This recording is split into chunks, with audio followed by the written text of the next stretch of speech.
up here.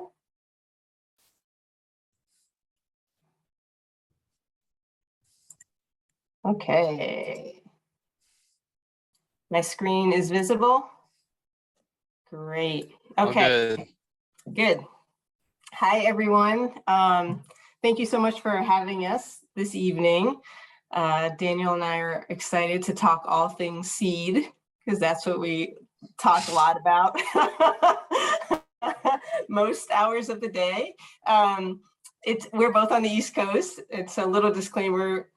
This is usually when my brain starts shutting down. So I'll do my best to make sure I'm putting together sentences that are understandable. But anyway, it's a real treat to be here. So thank you to PFI for inviting us. My name is Adrienne Shelton, and I work for Vitalis Organic Seeds. So Vitalis Organic Seeds is a breeding and seed production company. We develop new varieties, we produce the seed of it, and then we distribute it to seed companies who then sell it to growers. So a lot of growers aren't familiar with us because we don't have a catalog that you can buy seed from, like High Mowing and many of the other seed companies out there. So I'm based in the Northeast. I do product development, which means I do trials on farms of our material that's still in the experimental phase. I trial it specifically with organic growers to see what is going to perform best for organic growers in my region. And then I have colleagues that are doing the same thing in other parts of the country. And we use those trial results and feedback, especially from the growers that we work with, to determine what we should move into commercial production. So that's what I do currently. I'm excited to be with you all, even if it's virtual. I spent 5 years getting my master's and PhD at the University of Wisconsin-Madison, and often had an opportunity to travel down to Iowa. So I really love the Midwest, and love participating in any of the events that happen, even if it's virtual at this point. But it's really nice to be here. And yeah, I'll turn it over to Daniel. Thanks, Adrienne. Yeah, we've stood in quite a bit of fields looking at breeding material and had quite a few awesome conversations about vegetables and nerded out a bunch of times. And my name is Daniel. I work at High Mowing Organic Seeds. I'm the Iowa representative for High Mowing, and I was just at the Practical Farmers of Iowa conference. Had a great time there. And I started in the seed industry, actually at a different seed company, working with Adrienne at Harris Seeds, and joined High Mowing in 2019, and have been working with growers in Iowa ever since, and just trying to find what varieties work best in Iowa and the Midwest and your climates. I've done quite a bit of trials with growers around Iowa, trying to figure out what varieties are great there, with quite a few of Vitalis Seeds material. And yeah, so I'm excited to be here and excited to kind of pull the veil back on the organic seed industry. It's pretty fascinating when you join the seed industry, and you go from a consumer that's been eating this red tomato on the shelf to there's thousands of red tomatoes in the world, and everyone's trying to get their red tomato on that shelf. So it's exciting to kind of be a part of that process.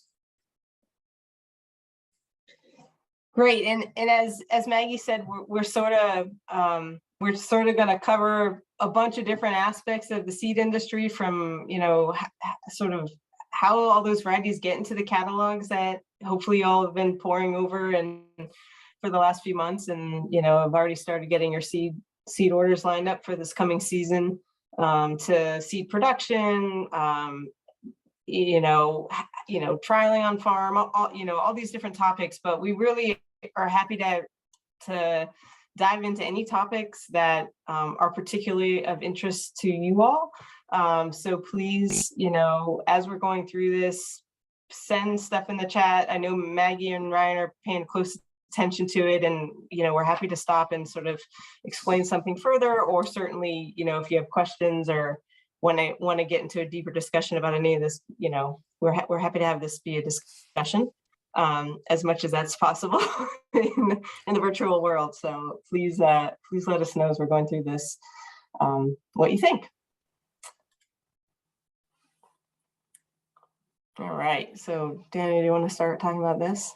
Yeah, so obviously we have all gotten tons of seed catalogs this year and have been hopefully panning through them and starting to put together a plan. It's probably hard to figure out what is the exact tomato you should be growing, or the exact spinach or lettuce, or other varieties within those crops, and what should you be thinking about in terms of, oh, this one has this disease resistance, or this one says it's upright and more vigorous. There's many things that we do as seed companies to really put a lot of energy and thought into writing the seed catalogs.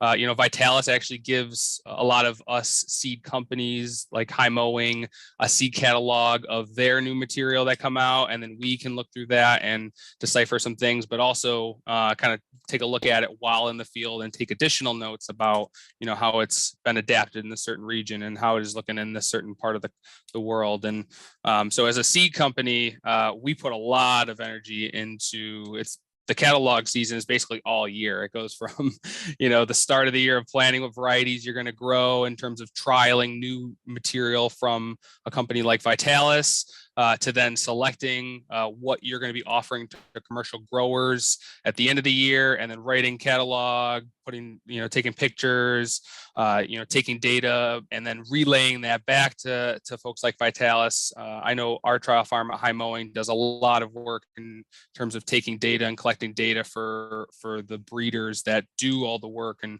terms of how it's performing in our neck of the woods. And so as a seed catalog in a seed company, we try to put a lot of information into that resource. And so, that really is the snapshot of what is that variety and what that's about. But in terms of, which one to select, definitely, worth having a conversation with someone that is working at the seed company and is familiar with your climate.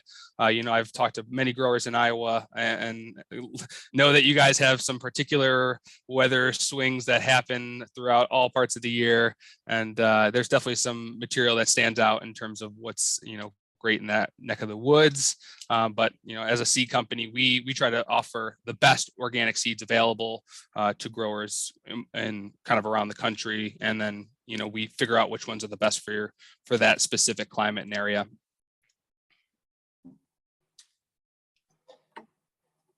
So one thing that I think is really helpful is to really understand, when you open those seed catalogs, and start dreaming of what's going to be planted that year, where is all that seed coming from?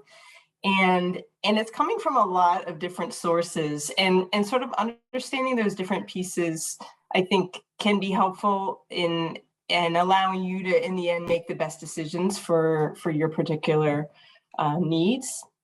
So this is a really basic diagram that I made a number of years ago, and I need to get a graphic designer who can make it look a little prettier. But I'm still going to walk you through it. I haven't found that person yet.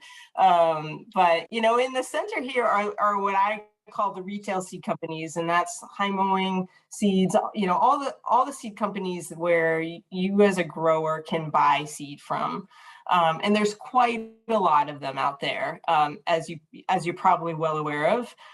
And so they're sort of the hub in a lot of ways, I think, of, because they're the ones that are pulling all this information together. As Daniel was saying, they're trialing varieties from all different sources, trying to figure out what's the best assortment for their customer base, and trying to give you as much information as possible in a tiny little catalog.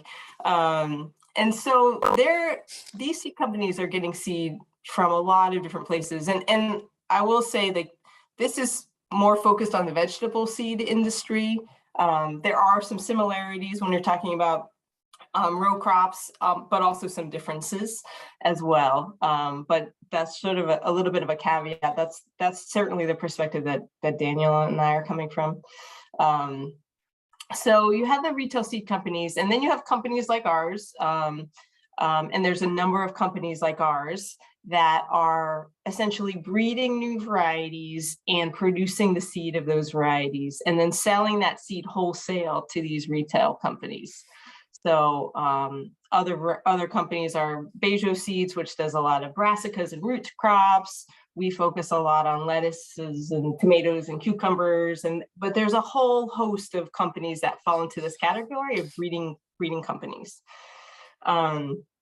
But then there are also a number of other places that folks like Heimoing are getting seed from. So a really important avenue is from public plant breeders, and certainly Iowa State, Wisconsin, North Carolina. There's a couple locations, a couple of land-grant universities throughout the country that have really strong breeding programs still, which are a huge resource. So often a public breeder will develop new varieties, but universities don't have the capacity to do the seed production generally. Again, we're talking vegetables, that's not the case when we're talking agronomic crops so much. Universities do have more capacity to produce the seed, but with vegetables, often, the universities don't have that ability to actually produce the seed. So they'll license those varieties to a company like Heimoing, and then Heimoing will take those parent lines or the population, whatever it is, and then they have a whole network of seed growers that they work with, that they will have the seed growers produce the seed from these public universities. And usually there's some sort of a royalty agreement where Heimoing would pay a certain percentage back to the university based on the sales of that variety. There's also just a whole host of open-pollinated and varieties in the public domain that a company like Heimoing would also produce the seed of. So again, they'd work with contract seed growers or even do their own seed productions, like Heimoing in Vermont, as Daniel will talk about. They are actually producing seed at their farm in Vermont as well. So that's another source of seed that's coming from the catalog, is that seed that's either produced by that retail company or they're working with a seed grower to say, can you produce X amount of pound of this tomato, and then we'll buy it from you, essentially. You also have farmer breeders. And again, this is something that, PFI, I think, has done a lot of work with, especially in corn, like, growers actually producing, developing varieties on their farm. And again, often then a company would license that variety because often a farmer breeder then doesn't have the capacity maybe to produce the seed, but sometimes they do. So all of those are different avenues for seed to get into these catalogs. And then they're distributed a bunch of ways as well.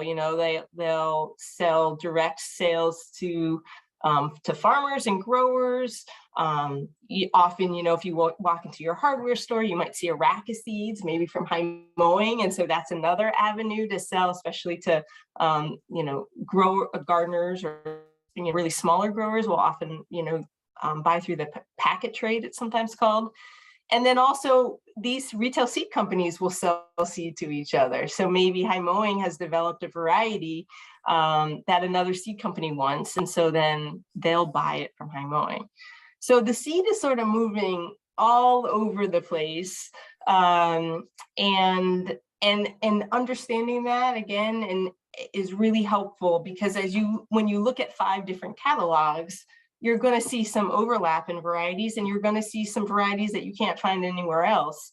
And that's all because of sort of the networks that all these seed companies have developed, and their particular area that they're focusing as far as what sorts of varieties they're really trying to make sure are available to their growers.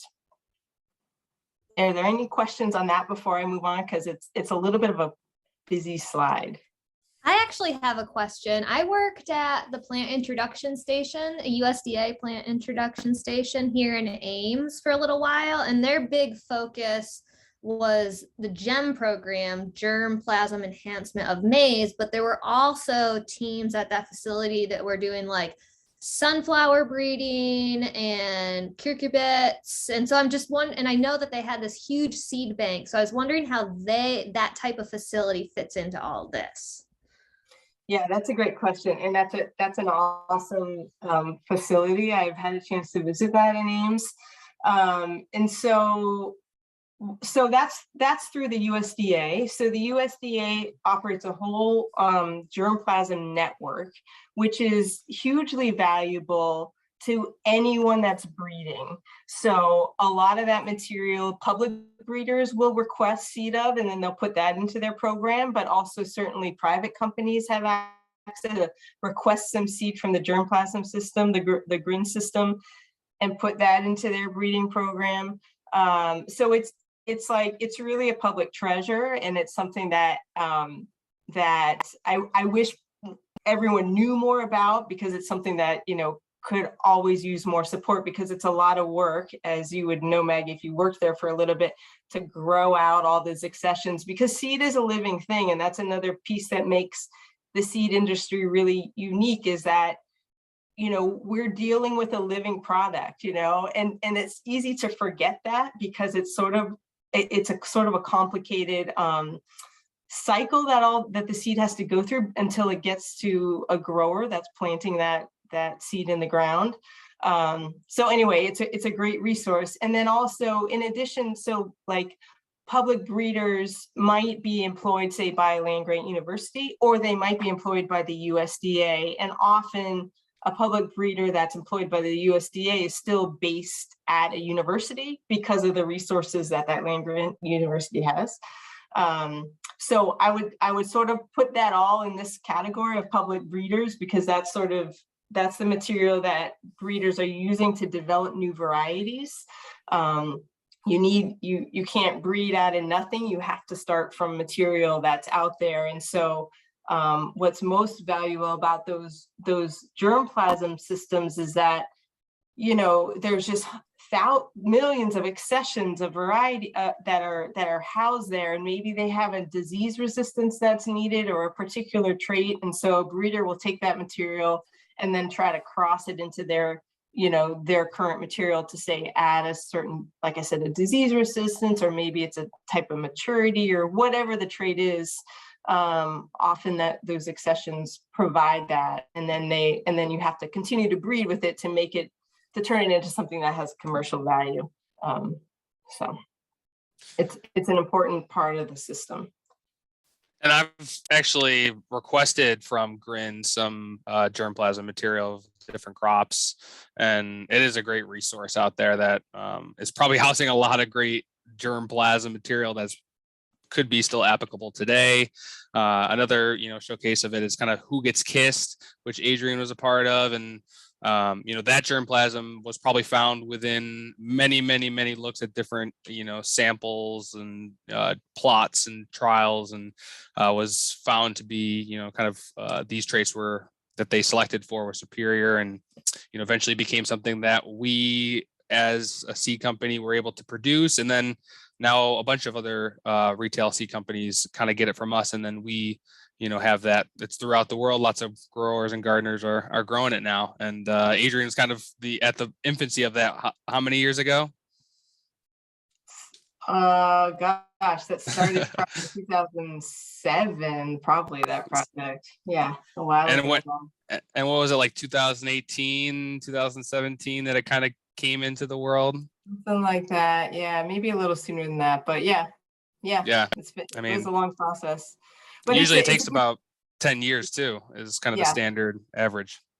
Yeah, it can take quite a while to get a variety from sort of idea to finished product, you know, and whatever that finished product is. But the other point that Dana makes that's really valuable is that, you know, anyone can request seed from the National Germplasm System. So you don't have to have, you know, fancy credentials. You don't have to work at a particular place. Like, anyone can request seed, you know, as you know, and they'll give you enough to start with. So if you're interested in sort of working with interesting and unique material at your farm, or maybe trying to do your own breeding projects, it's a great place to start.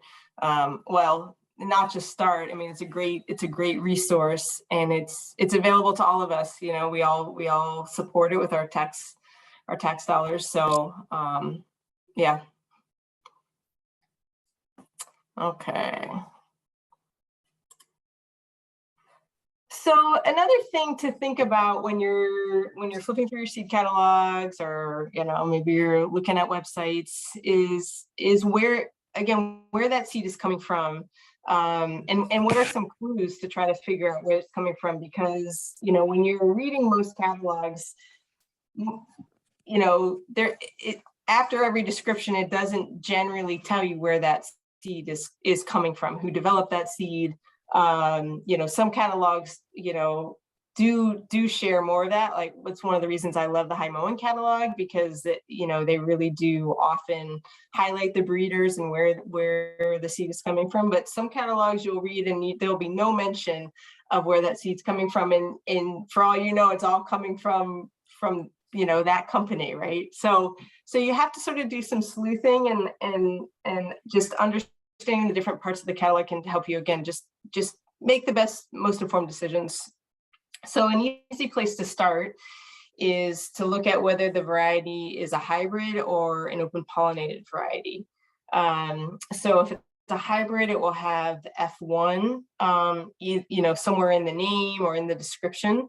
That stands for filial one. It's the first generation, essentially, of a cross between two distinct parent lines. And so this is an example of one of our varieties, Gin Fizz Tomato. It's a newer variety of ours that is meant to look and taste like an heirloom, which it does. It has really good flavor and it's beautiful. It has it's like, as you can see from the picture, it's sort of a yellowish orange with a really beautiful red star burst at the bottom. In addition to those qualities that we all know and love in heirlooms, it also has some modern disease resistances, especially for growers that are using high tunnels. It has leaf mold resistance, which is a really big issue in a lot of high tunnel production, as well as some, resistances to some common soil-borne diseases. It's good yielding. And so it sort of, from our perspective, combines some of the, the best qualities of some of the heirloom tomatoes that we love, but also incorporates some of the best qualities of newer hybrid tomatoes. But what's most important about it for the perspective of this talk is that it's a variety that my company has developed. And so we're the ones that produce the seed of it, and then we distribute it to the wholesale or to the retail companies.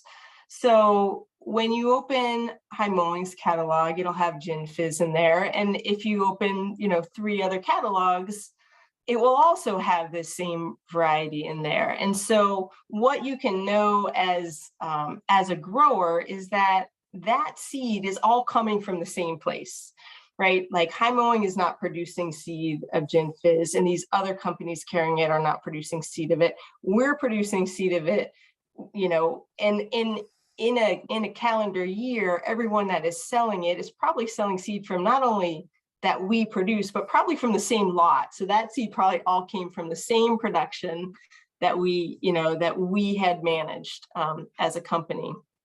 And so then you as a grower, okay, I know that this seed is going to be the same, likely, whether I get it from company A, B, or C.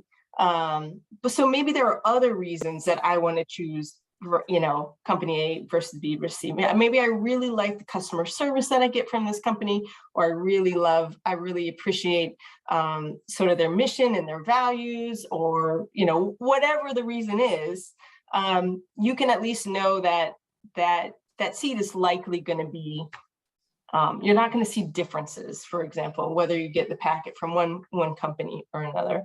And the other thing to note is that the USDA has these seed laws that restrict the naming of varieties. So we've taken the name now for this particular type of tomato, so no one else can put another Gin Fizz on the market that looks like this, right? That is illegal, and so that's a protection that was put in place for growers so that you wouldn't be confused. That if you're buying this variety, you hopefully know what you're getting, which you know, there's a lot of faith when you buy seeds, right? Because it's in this little packet, and you have this beautiful picture in your mind and this image of what it's going to taste like and what it's going to grow into, but you don't know until you put it in the ground. But that's the goal anyway. So that's hybrids, and that's one thing to know when you see a hybrid in the catalog. But then there are also a lot of open pollinated varieties that you will also find. Yeah, so, and I've actually had this recent dilemma. We can talk about this later, Adrian, but sometimes I think of like open pollinated as self-pollinated varieties. And so, you know, for example, I'm gonna kind of spotlight Brandywine tomato here. Brandywine has been on the market for a very long time. I would consider it an heirloom, and, you know, kind of when you're thinking about it, an heirloom is what we say in the seed industry is all heirlooms are open pollinated, but not all open pollinated are heirlooms. You can kind of think of it as a heritage or an antique. Has been on the market for some amount of years, has a story to it. I actually just looked recently and at the variety on Wikipedia, and it says 1896 is when Burpee Seeds released it. At least that's when they claimed. And it's definitely distinct with its potato leaf foliage that that kind of is how it's been distinct in the market for a long time. Great flavor, but it's an open pollinated variety, and the parent line is itself. It's basically self-pollinating to itself, and usually the seed production is done with an isolation away from other tomatoes so that there's not this cross and new genetics that are going to cause a diversity from what we want to be offering as a Brandywine tomato. And so we do seed productions of open pollinated varieties, usually isolated depending on the crop. There's different isolation distances, but Brandywine tomato is one that we do production on. There are other productions done, probably dozens and dozens of different strain seed productions done throughout the world with Brandywine tomato. It's one of those ones that, you know, basically every seed company is offering some strain of Brandywine tomato, and not all open pollinated varieties are created equal in the seed world, depending on how they're selected, how certain, you know, traits maybe are looked at in the field and rogued out because they're deemed not good for the genetics of furthering that strain. So it's rogued out so that they don't pollinate and cross-pollinate in. Or if there's like a mutation that happens, which is random. Mutations can be random, and actually sometimes are good. You know, there's been mutations that have happened throughout, you know, the history of breeding that actually have been ideal and have gone on to be things within the market. I recently heard that the Macintosh apple was found in like the 19th century in some, you know, roadside ditch on a fence. And so, you know, there's just things like that that are just, you know, a random mutation could be something desirable and should be kind of furthered in terms of its selection and bred. But like I said, there's many different strains available of Brandywine out there on the market. And we do our best to try to curate the best strain and then maintain that strain through stock seed selections. We actually have to hold back productions of certain things that we do productions on, hold back an amount of stock seed so that we can basically produce it the next year. We have to hold on to a certain amount so that we can, you know, multiply it out into more seed to be available to commercial growers. And so High Mowing last year did about 170 seed productions of different varieties all throughout the world. And a lot of them are open pollinated varieties. There are hybrid varieties that we do of some different crops. But, you know, it's kind of up to the seed company on how they kind of what they want to do. Do they want to produce it themselves, which High Mowing has a seed farm that we do seed productions on in Vermont? Do they want to contract it with producers? We work with small producers that are doing quarter acre of this certain crop, up to 5, 10, 50, you know, plus acres of this certain crop, just depending on how much we need, how much distance, and, you know, how much that seed crop multiplies to. You know, beans and legumes are things that take large acreage to get even a commercial volume to get seed of. And so, you know, you need to plan out like a bean production 5 years into the future future just to get a commercial quantity sometimes if you're working with a new germplasm.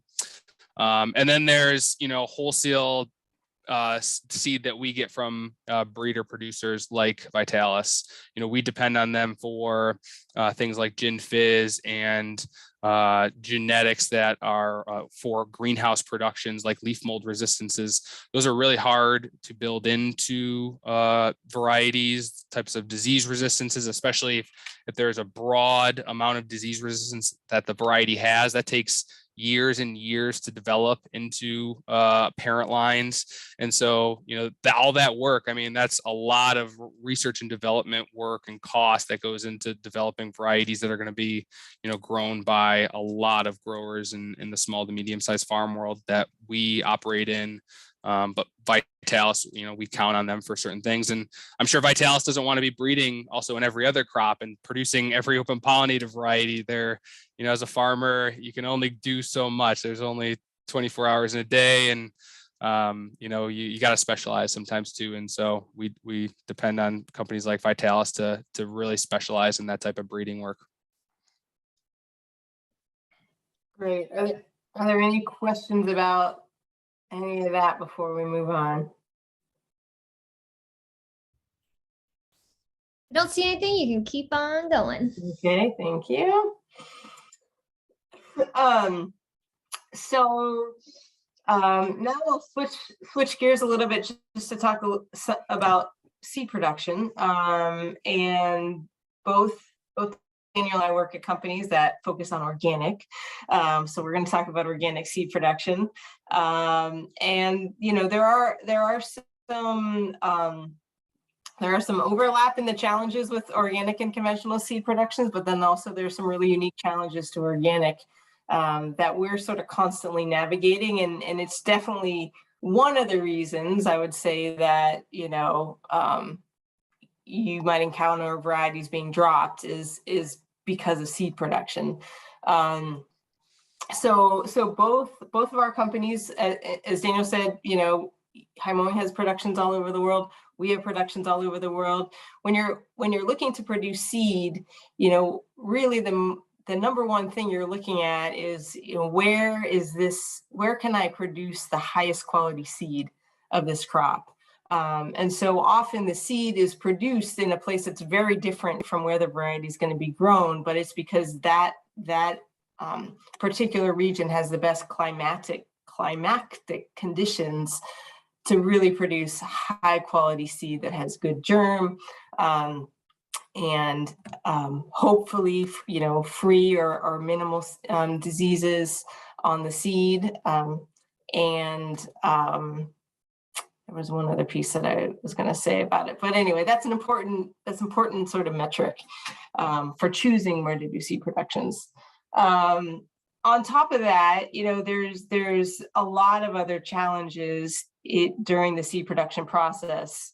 Certainly climate change is becoming more and more of an issue, as I'm sure you all are aware of, just as growers. We have to grow the seed, so it's another crop essentially. And so the shifting climate, especially the increased rainfall that's happening in a lot of places, is particularly challenging for seed. If it's something that needs to dry on the stalk, like lettuce seed, for example, which you need a dry season in order to get good lettuce seed. So that's causing a lot of challenges, and more so in recent years. Sometimes a really great variety is just a poor seed producer, and that's always really heartbreaking. And so often when you have a variety that, it's just like, it sort of checks all the boxes, it has the right flavor, it has the disease resistance or whatever it is. And so you keep trying to, you have a bad seed production and you think, okay, maybe there was some issue going on. Maybe if we fix that issue, we can get higher yields. And you try a couple times and finally you just realize, well, this is just a poor seed producer and it's not going to be financially viable to continue to produce the seed because the yields are so low that, you'd have to sell the seed at a ridiculous amount of money in order to recoup cost for production. Other issues are pests and diseases, and certainly when you're dealing with organic seed production, there are often fewer tools in the toolbox, so to speak, as to how to manage those. It's really interesting to think about seed production. For a lot of crops, that seed crop is in the ground for way longer than the vegetable crop. So anything where you're not eating the seed of, so I don't know, like any of the brassicas or onions, which is the picture that we see here. I think it's an onion, yeah, Albulaceae onion. That crop has to be in the ground for much longer in order to produce the seed. And so that means for that many more months, that crop has to be able to tolerate whatever pest pressures there are, whatever diseases pressures there are, weed pressure, you know, it's always a challenge, certainly in organic productions, especially. So that can be a real challenge, especially for organic production. There's only a limited amount of space, you know, to grow certain crops, especially if you need isolation distances. So if it's a cross-pollinated crop, where say it's a wind-pollinated crop, corn is a great example, where you really need, you know, a mile or two isolation really to make sure that your crop is going to that you're not having any contamination from other corn being grown in the area or whatever the crop may be. So that really can limit how much you can produce. You know, there are certain things that are really interesting, like spinach is an interesting example where there's really only a few places in the world that really have the right climatic conditions to really produce good quality spinach seed. And one of those locations is in the Pacific Northwest in Washington, and another location is in Denmark. And those are sort of the two main spinach production regions in the world. And so and both of those places are not that big. And spinach is wind pollinated. And so you have to have a certain number of isolations. And so it actually really can limit how much seed can be produced because of that, or how much seed of multiple varieties, right? And of course, we don't all want just one variety, you know, we want different varieties. And so that can be a real challenge. What else is challenging? Even just like forecasting seed demand, like for example, our company, when we're placing a seed production, we're usually, you know, planning to grow enough seed in that particular production to cover a 2 to 3 year, you know, demand for that seed. And so, you know, COVID was a really interesting example where, you know, we saw a huge increase in seed usage with the pandemic, which was great, right? Like more people planting gardens, people buying, you know, growers buying more seed just to be able to make sure that they had enough to meet the increased demand that they were seeing. So for us, you know, we're already forecasting out for a couple of years. So at the beginning, you know, it wasn't really an issue of not having that seed because we had it, but we were sort of pulling our inventory from the following year. And so now here we are like 2+ years into this situation, and you know, we have new productions that to sort of fill that gap, but we were running into, in some crops we had like a couple months where we had run out of seed a couple months sooner than our next production was coming in, and so that sort of has really thrown things off. And then not to just mention the challenges that everyone's seeing with COVID, with you know, issues with shipping, issues with labor, issue with, you know, having people that can actually do the work of producing seed, especially if you're talking about hybrid seed production. It's actually a really, for some crops, it's a really specialized skill to be able to do those hand pollinations. And so as labor wasn't available because people were, you know, getting sick, then that also created some challenges. So there's a whole host of things that have to be navigated and able to get you that really healthy, high germing seed. And organic adds an extra dimension. From my perspective, I think that organic seed is still really valuable and worth sort of going the extra lengths in order to get it, because if you think about, again, this is another production, this is another growing system. And so the environmental benefit of having seed that's produced organically, in addition to, you know, our food, which is grown organically, is really helpful. And you know, a climate friendly way to produce seed. So that's my little plug for organic seeds.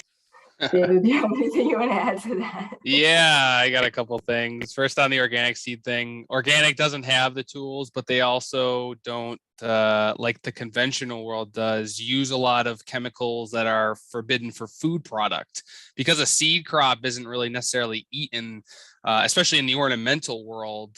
You know, we talk about bedding plants and certain other ornamental crops that aren't eaten. There's a lot of other chemicals that are used in terms of like seed production that are kind of prohibited for eating crops. And then those are actually systemic chemicals that can transfer on seed. So that is one thing to be aware of. And just to touch on like corn as a crop, I mean, corn, we can't even find any crops around or any isolation distances around the United States right now for producing organic sweet corn seed. It's like almost impossible. And so we have to go down to Chile to produce organic seed. And that even hybridized is a whole nother challenge as opposed to open pollinated. As Adrian talked about, those offer a lot of challenges on specialty hybridization seed crops.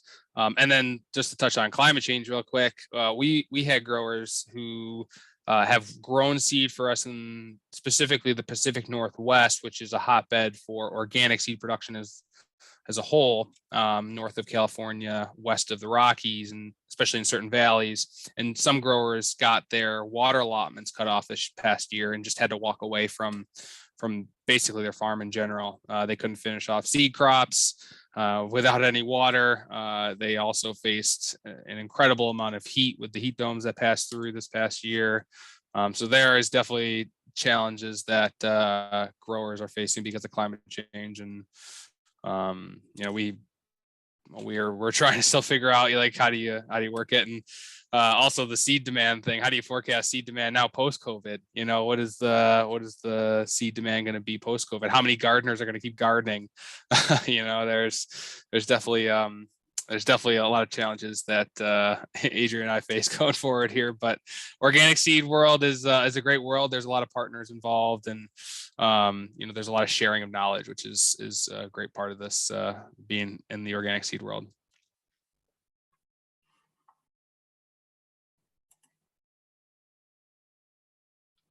Do you want to start this one off, Daniel? Yeah, I mean, these are the bad conversations that we have with growers, because I've had so many times where a grower said, "I love this variety. Why don't you carry it anymore?" And every year I always try to hold back the tears for a variety that I do as a grower. I myself am a farmer, have seen gone away because of poor sales. That's kind of a general one that, you know, if a company isn't making money off of something, you have to make the business decision to unfortunately drop a product. You know, there may be something that you as the grower find you absolutely love this for this variety, but you know, you may be one of the only people that love that variety for that trait, or because it's regionally adapted, or you know, whatever the case may be of why you love this specific variety. So poor sales, you know, that's one that unfortunately we have to make the business decision at the end of the day that some things aren't, you know, we would love to carry thousands and thousands of varieties. We want diversity in the world. We want there to be tons of things that are available to growers, but we also have to keep the lights on, and sometimes that's a tough thing to say. That one didn't really keep the lights on. We'll find something else that's better in that slot, and then, you know, we were able to actually find some things that may be better, maybe all growers love, and not just this one region of growers love. So that's, you know, kind of that's one challenge we face as seed companies, and you could probably touch on the next one better than I can, Adrian. The production challenges. I know. I was looking at Oh, you, looking at which, I mean, I keep going, I keep ranting. But yeah, I mean, we also face plenty of challenge, like I talked about climate change. Like, you know, there is plenty of things that we wish we were selling right now, that we just, the seed didn't come to quality. You know, there's things that, and there's been times where we're like a couple percentages below our quality standard, and we just don't want to compromise that. And so we don't, you know, that seed crop might be slightly below germination standard or hybridity testing, and you know, we don't want to compromise that variety, our reputation, and so sometimes there's production challenges that, you know, you may see that we just listed as a crop failure, but there's tons of things on the back end that we are trying to do to make the seed available. We can clean dead seed out.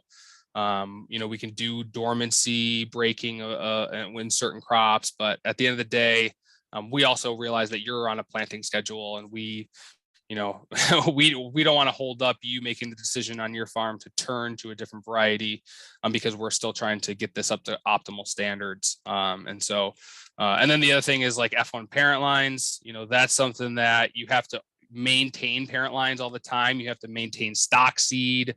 You have to maintain the germplasm to make sure it's uniform.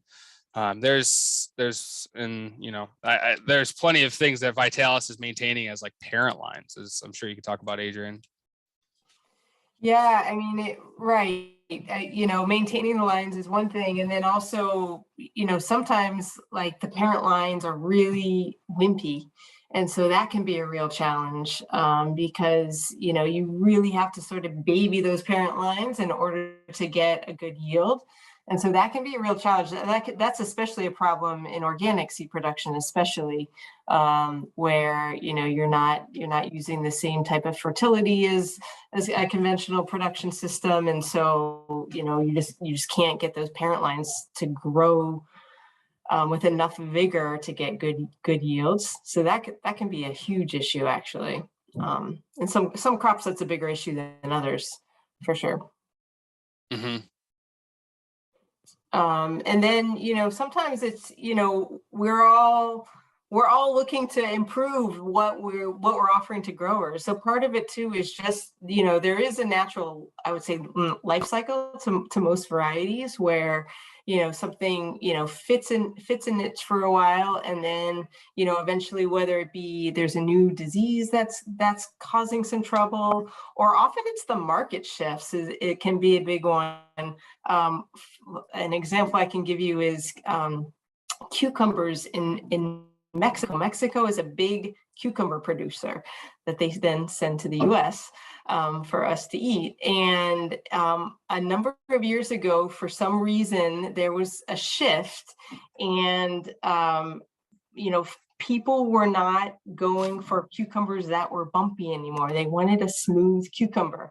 And so like all of our varieties that had bumps on the cucumbers, which otherwise were great varieties, you know, tasted really well, produced really well, like growers couldn't use those varieties because their customer didn't want bumps on their cucumbers, right? So sometimes it can be something, you know, sort of feels a little arbitrary, but if that's the way the market shifts, then, you know, then the breeding has to catch up. And as Daniel mentioned early on, you know, it can take up to 10 years to develop a new variety. And so breeders really you sort of have to be, you know, able to look into the future a little bit, because whatever you're working on today, you know, is not actually ever going to like get into a grower's field for 7 years, likely.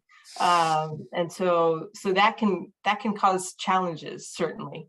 And what is really challenging is when a market shifts, for example, like the cucumber example in Mexico. Maybe in Iowa, there was no issue, you know, people were happy to eat tasty, crunchy cucumbers that had, you know, some bumps on them. But because the Mexico was such a big market, it still sort of changed what was available to you as a grower, potentially. So it's interesting how shifts in one market can actually have impacts in another market, even if the folks in that market really don't want anything different. And so then that causes varieties to disappear. So.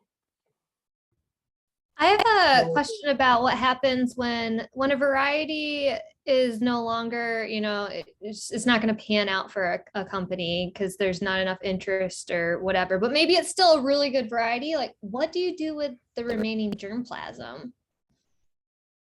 Like, can you save it and like, you're like, okay, hopefully like we can come back to you one day, or like, is it just, nope, that's it, we're done, moving on? It's a complicated question to answer because it really is so variable. So, like where to start? Okay, so if it's an open pollinated variety, then likely that, it didn't work out, but that initial population is still going to be really valuable to be breeding because you can still shift it and maybe sort of, add in whatever it was missing or whatever the reason was that it wasn't panning out. So if it's an open pollinated variety, like definitely it's not a dead end. With a hybrid, it's a little bit different because with a hybrid, you have two very distinct parent lines that are inbred. And so you make that cross and that's your hybrid. Like there's nothing more that can be done necessarily with those two crosses. Like you could save the seed of the hybrid and then you get a whole bunch of new diversity and you could start selecting out of that. But like those two particular parent lines with that cross, if it doesn't work out because the market shifted or it doesn't have disease resistance or whatever, it is a little bit of a dead end. In a sense, right? And so a lot also just depends on the program. Like we have a really cool partnership with High Mowing, which is a cool example of this. So we had a lettuce variety, or a couple lettuce varieties actually, that we were seeing in some of our main markets. They didn't have the disease resistance that some of the main markets in California really needed. And so we were seeing the sales were decreasing, and they got to a point where it was below sort of what our threshold was, where it made sense for us to continue the variety. But High Mowing, still, they had been, buying that seed and had customers that were really happy with it. And so they came to us when we said, hey, we think these varieties are probably going to be dropped, in the next year. And they said, hey, is there a way that we can license those varieties where we manage the seed production of these two lettuces? So we set up an agreement where so we were no longer responsible for the seed production. High Mowing took over that seed production. And so they essentially were able to, or are able to, continue those varieties, even though our company had sort of said, okay, we're done with them. So that's a cool example of, another company, High Mowing, who had like the capacity to really be able to continue to maintain the variety and produce the seed of it, because they have such a robust, seed production program internally, where they were able to do that. But, there are a lot of varieties where there's no one to hand it off to, right? And so, if you talk to any breeder, they have, just mountains of accessions that they're keeping track of, because you never know, right? You never know when, I remember that, people are looking for this trait, and I remember this variety that I worked on 10 years ago had that, and let me pull that back and see. I mean, that definitely happens. But, also there are things that just get put on the shelf and, nothing else happens with them. So it really depends. It depends on who was already stewarding that variety, why, what is the reason that it's being dropped, and is there a person or a company or a group that has the capacity to sort of keep it alive. Yeah, it's definitely a nuanced, it depends on the breeder, depends on the market, depends on a lot of different factors on why germplasm might be saved for something future opportunity wise, or just completely thrown in the garbage. I know that some breeders say you actually are better off. It's not what you select, it's what you throw out, because there's a lot of breeders that may cling to something that they think is going to be awesome and great, and then they get kind of caught up and narrow focused on that certain thing. And I saw a question, Maggie, I know you direct messaged me about little baby flower. I don't know if that was a Johnny's bred variety. Adrian, I don't know if you know who that was from. I think it was Johnny's, right? It's a watermelon, right? Yeah, the watermelon. It was dropped a number of years ago, and that's what they were referencing. Sorry, I haven't been watching the chat. It's not a Johnny's variety, but they were carrying it, and I know that the product manager who manages watermelon, it's like he has been on a mission for years to find a replacement for that variety because it was well loved. And I'm sorry, I don't remember who developed it, and I don't know the reason it was dropped. But I know that is something that like they are actively trying to find a replacement, and they haven't found like. Well, I don't know the variety very well. They got a new one. I forgot. I actually just bought some seed of it. It's like some chocolate, or it's like their fastest and smallest seeded variety. And it was a question about actually saving the seed and furthering it. What happens when you save a hybrid seed is you're going to kind of get the traits segregating back to what the parent lines originally showed. So you're going to get a diversity of F2 generation, which is the save seed of an F1 generation. And depending on if you were growing another watermelon variety in that field, that male, because watermelons produce, depending on if it's a diploid or a triploid, if it's a diploid, which little baby flower should have been as a seeded variety, could have crossed with another male to female cross in the field. But if you're saving the variety and you were just growing little baby flower, it would have basically self-pollinated and segregated back to the parent lines. You would have saw like diversity of like 50-50, and then that would segregate out to 25-75 of this dominant versus recessive trait on future generations. And then depending on what trait you're selecting for, whether that's fast maturity, uniform and small fruit, disease resistance, those traits can be selected year after year to be kind of basically what they call true to type, a variety that kind of shows the same phenotype and genotype year after year, as kind of like you're selfing it down to each other if you're doing an open pollinated, or if you're creating a parent line for a cross to a hybrid F1. It depends on your breeding program. There's another question in the chat about seed savers of Decora, and so where would they fit into the whole map of seed production that you went over earlier? I have a lot of respect for Seed Savers Exchange and all the work that they do. I mean, they're interesting because they check a number of boxes, because they really, obviously, like they're really well known for the seed that they've saved and their collections that they maintain, which is incredible. The diversity of it, and just I mean, I know for me, like I got interested in seed because, my grandpa saved seed of a tomato, and after my grandpa had died, years later, my uncle had still been saving that seed and growing it in his garden. And then he said, "Oh, Adrian, you're farming? Like, you might be interested in this tomato." And so like, those stories, of course, are such an important part of seed. And we're not talking about that piece of it, in this webinar, but like that's such an important part of it. And that's one of the things that I most value about what Seed Savers is doing, is that they're really saving the seed and the stories connected, because of course seed has such a cultural relevance for all of us.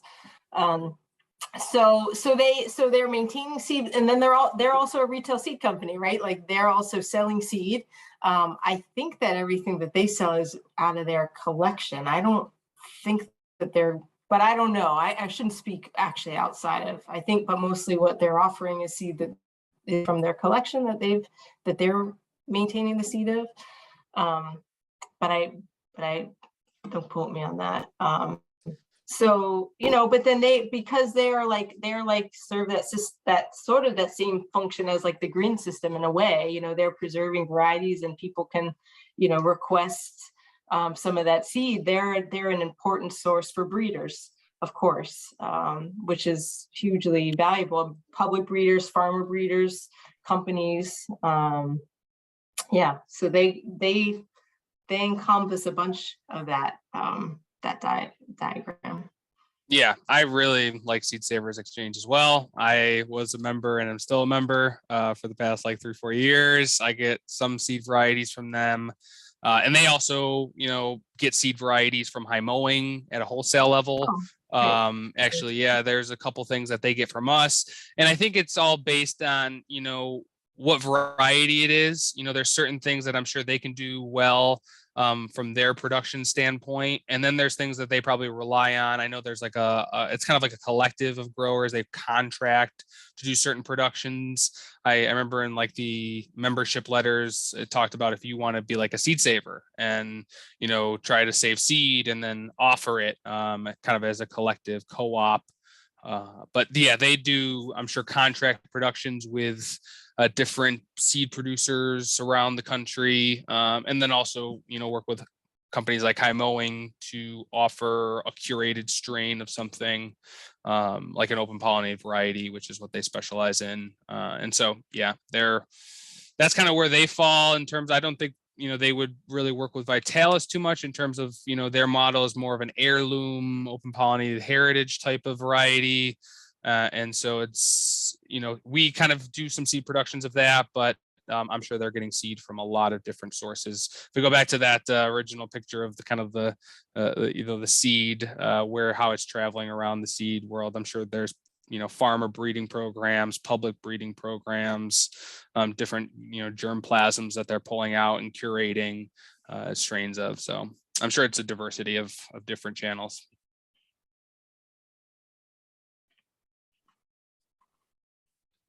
So we just had one last topic we just wanted to cover quickly, and then we can open up for any further questions. In the end, it all comes down to what's going to work best on your, on your farm or your garden.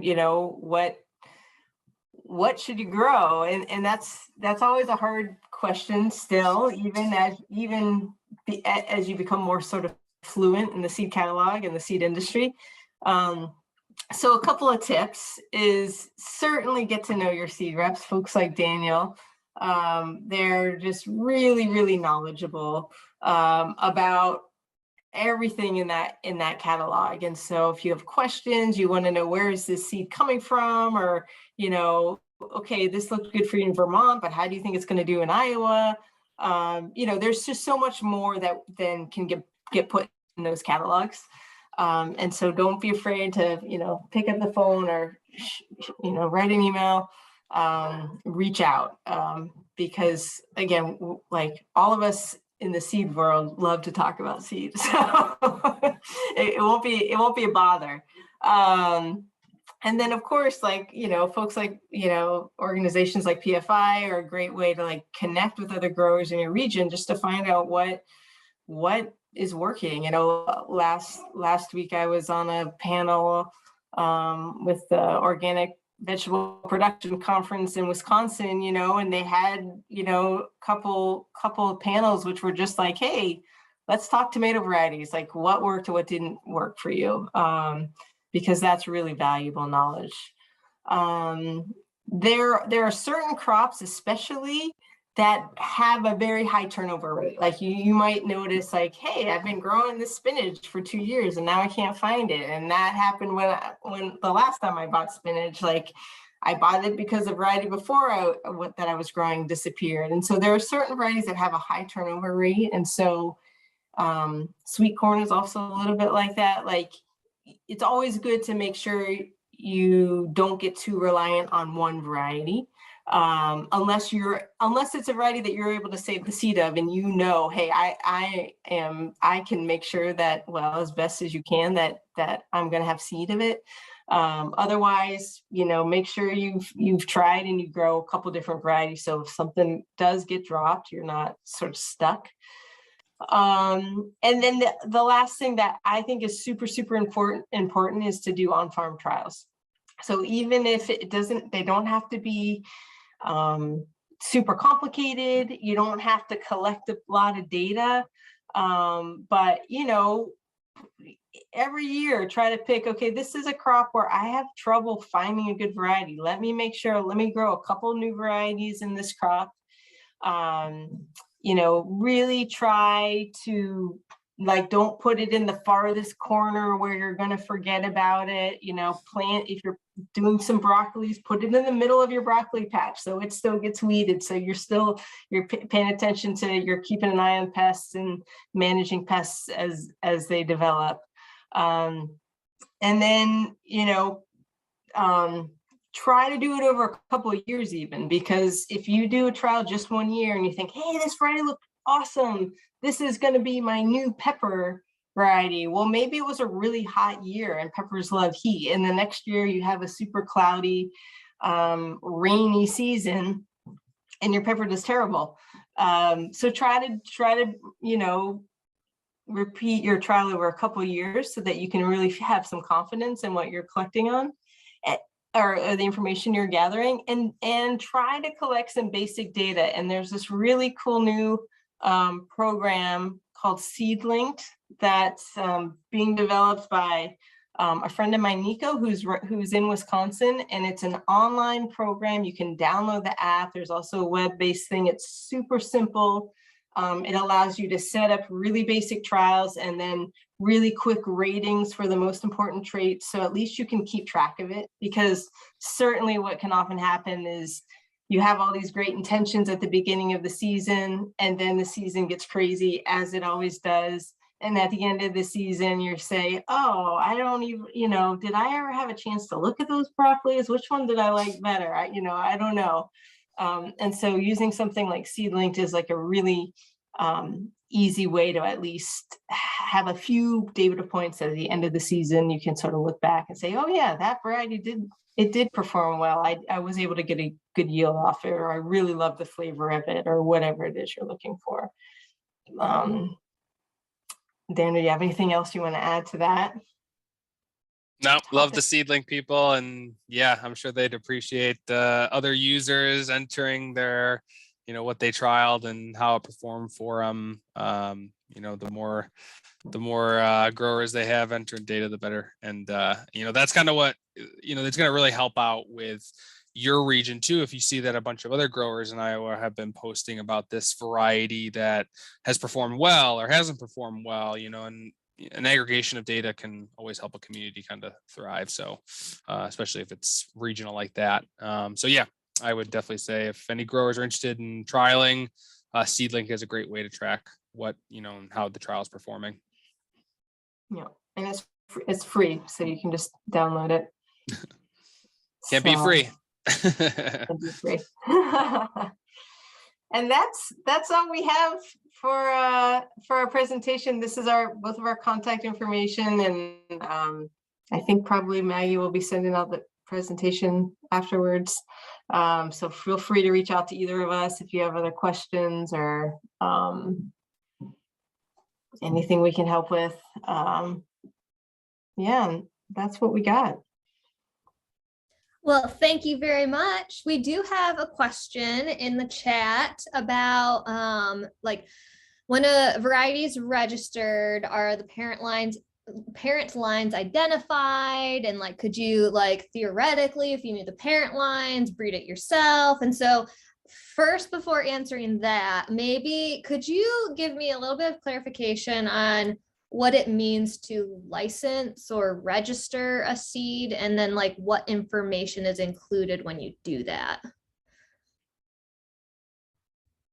Sure.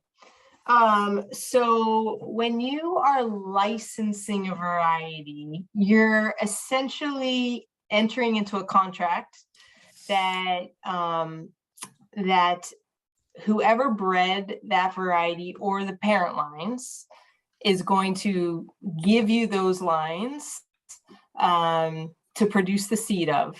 And then usually a license has sort of a royalty agreement assigned to it. So maybe the easiest is to give like a real example. So it's really common for public breeders at universities or the USDA, when they have developed a line, to license it, because again, they don't have the ability to produce the seed often. So at the University of Wisconsin, there's a sweet corn breeder, Bill Tracy, and he has developed a lot of inbred parent lines. And so those parent lines can be crossed all with each other to develop different hybrids. So a number of years ago, some folks from High Mowing were visiting Bill's breeding nursery in Madison and looking at some of his inbred lines and some of the crosses that he had made. And they picked out a variety called My Fair Lady that Bill had developed the parent lines, and he had made the cross so he could see what the hybrid looked like. High Mowing saw it out in Wisconsin. They say, "Oh, we think that would be a really good fit for our customers." So they entered into a license agreement, High Mowing and Bill Tracy. So Bill said, "Okay, I'm going to license these two parent lines to High Mowing to make this hybrid." Now, Bill's a public plant breeder, and so we'll call it parent line A and parent line B. Anyone else can still go and get parent line A, and he'll license it to them, or they can use it in their breeding program for free or whatever.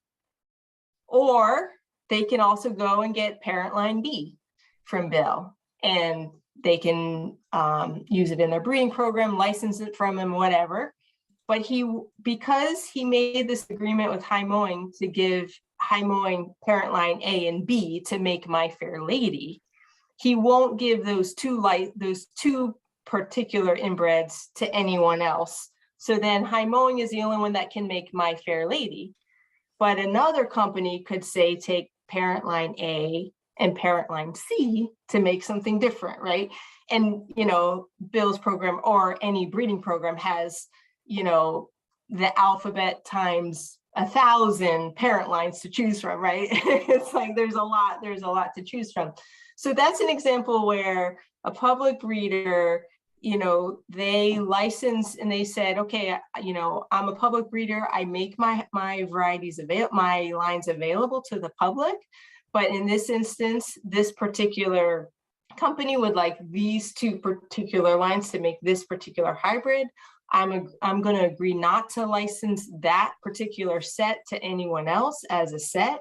And then High Mowing, because they took both parent lines, likely, although I don't know this, but likely they're giving 5% of their sales, because it's typically within the industry 2.5% per parent line. So 5% of their sales of My Fair Lady at the end of the year, they say, "Okay, we sold X amount of seed sales.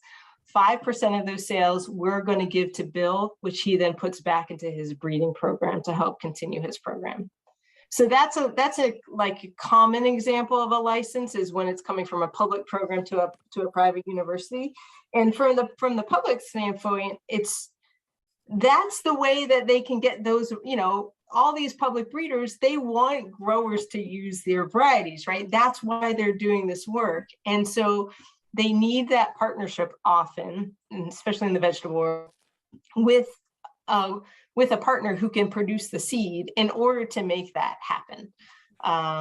In the case of field crops, it's sort of a different situation, because there's often crop improvement programs at the universities, and they can produce the alfalfa seed or whatever it is. And so it's a little bit different than vegetables, but that's sort of a common example of a license. Does that make sense? And I just posted to a link that High Mowing put together about plant variety protections, utility patents, breeder royalties, which is what Adrian just referred to. There's also Ozzy, which is the open source seed initiative, which is actually Claire Luby, who is a University of Wisconsin alumni, put that together, which is a pledge to keep varieties open sourced that can be used in breeding material, which is a great program. And then the other, just to kind of get back to the question, sometimes it's used as a marketing tactic. Like, for example, the Mountain Tomato series, just knowing where most of those breeding lines come from, it's North Carolina State.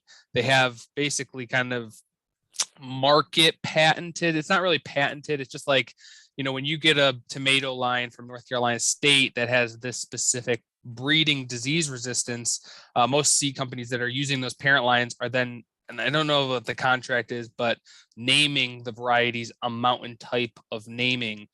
So knowing that, I know that most, if not all, mountain tomatoes are coming from some sort of breeding lines from North Carolina State. That's just one specific reference I can think of. And then there's other tactics that might include some sort of naming strategy, nomenclature to how they put the name on the variety. Like there's these heirloom marriage tomatoes that have these like lumped together names that are from open pollinated strains that are crossed. And they're not trying to keep that private by the naming of them. So that's just another example. But most of the time it's based on the breeding program, and it's hard to kind of, sometimes a parent line is just a parent line. And sometimes it's an open pollinated variety. It's all different. It's fascinating. There's Yeah. Like one of you said earlier, remember that it's living like stuff that we're working with, right? This living, breathing. Yeah. Oh yeah. Yeah. It's not like ingredient A, B, and C combined to make D. Like there's just levels and levels of information that all go into it. And so sometimes they fall asleep and sometimes you got to wake them up. And I think you probably generated for me even more questions than like the ones that I originally started off with. Well, does anybody in the chat have anything else that they want to toss Adrian and Daniel's way? I have another question that I want to ask really quick.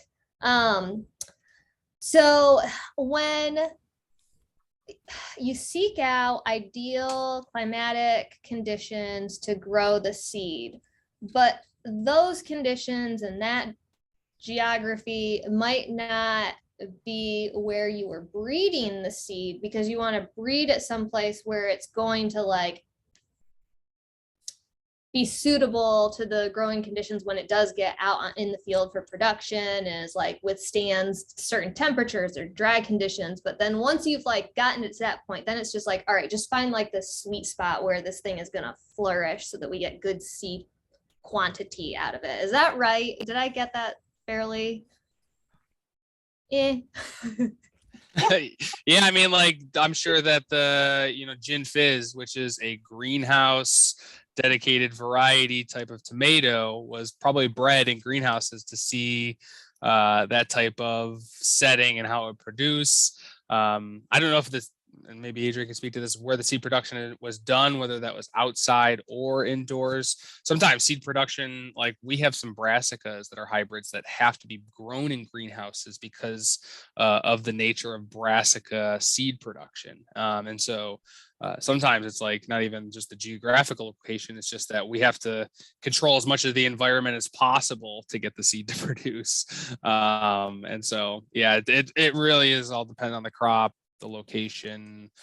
We try to make sure that things are adaptable to most regions before it's kind of introduced, and I'm sure Adrian does the work to kind of see where it's and how it's looking all up and down the East Coast and around Iowa and the Midwest. But yeah, I mean, she could probably speak to how most seed production is done on her scale.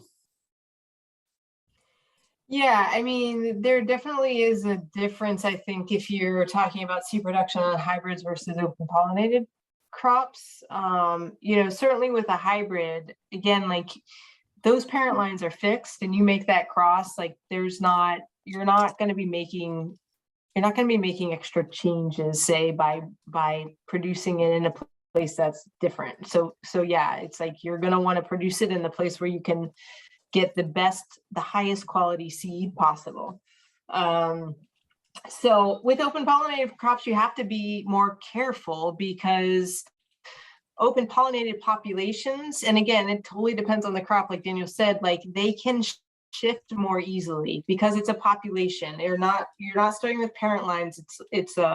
There's genetic diversity in every plant in that population, which is one of the great things about open pollinated varieties. But that means that they can shift more easily if they're not really curated. And so, for example, like if we had an open pollinated sweet corn who gets kissed that Daniel mentioned earlier. And so we were producing that seed in Montana because they had a really dry climate. It was like it's called like the banana belt in Montana. So it was warm enough that we could get seed. But their season is different than the places that we'd bred the variety in Minnesota. And so when we were producing that seed, we knew what the variety looked like. We knew what the maturity should be. We knew what the size of the ears should be. And so we had to be really careful when we were producing that seed to make sure that we weren't narrowing the population during the seed production, that we were selecting a wide enough amount of seed out of that population.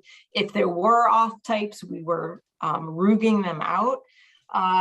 So there is more of an art, I would say, to maintaining open pollinated populations, especially of cross pollinated crops. Tomatoes are different. They're already inbred. It's easy to produce seed of an inbred OP compared to a cross pollinated OP. And so you have to be careful because if it's in a totally different climate, and you're not paying attention, you don't know what you're doing, then you could change the variety. So that is something, again, and that's why where you're getting your seed from and working with seed companies like High Mowing, who are really paying attention to their open pollinated crops and curating those lines is going to get you better seed. Thanks, appreciate that. And thank you both for your time tonight, going through these, questions that folks have about like the mysteries of the seed world and demystifying it a bit. Thank you everyone for tuning in tonight. And I will send out a thank you email tomorrow with both Daniel and Adrian's email, so folks can reach out to them if they choose to do so. Good night, everyone. Thank you all. Thank you so much. Take care. Have a good night. Yeah. Have a good season.